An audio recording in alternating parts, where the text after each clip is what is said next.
Nyuma ya Azimio kuwa bateta na mbere na Rwaria rwateko na Kenya Kwanza nende nkiamera ya erongwe ya kwarema antu ya thirikari ni ritite ntumiri yayo ntuku ya Rwaria tere isuicile niremine kuwatanira na Kenya Kwanza bawete bobe tayari kwarania KAGITA KONTHE indi Azimio ni baba kumiru twiro Antoni Kathenya aina toto nkuluki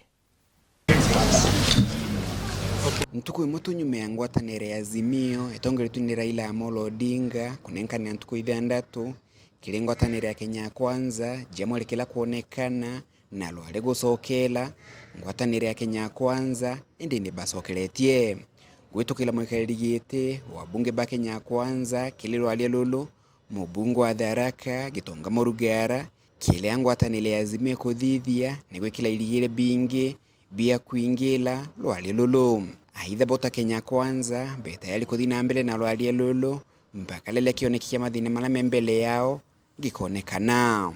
To our colleagues from the Azimio side, they don't put unnecessary roadblocks on the path.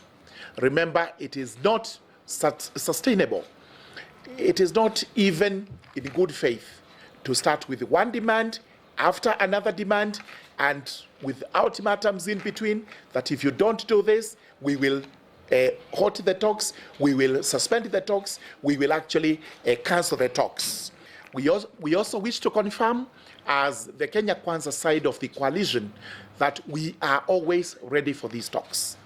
The talks can resume as early as tomorrow, next week, or whenever we are informed by the other side that they are ready to resume. Naona kethira ngwatanire ya Azimio ninenkanite mendekithia kathomba male kwenda maingwa Kenya Kwanza iluga watho no possible ningatilwe ona mbere abetikaniria kana balegana na mauntu mamwe.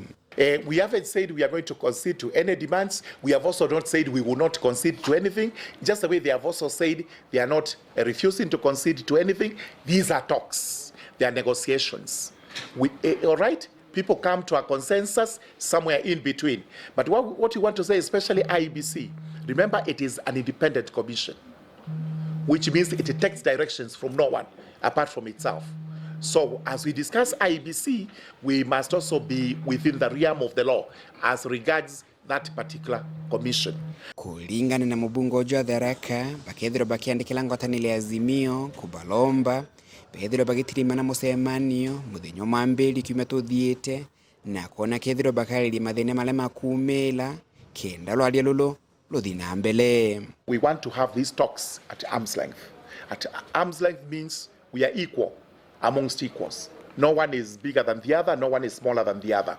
I will, as the co-chairperson of the talks, give my co-chairperson, the Honorable Dr. Otiende Amolo, an invitation for a meeting under clause 34D for Monday at 2:30 p.m. so that we can again talk and see how far we are able to reconcile on any differences, which differences in our view are not irreconcilable.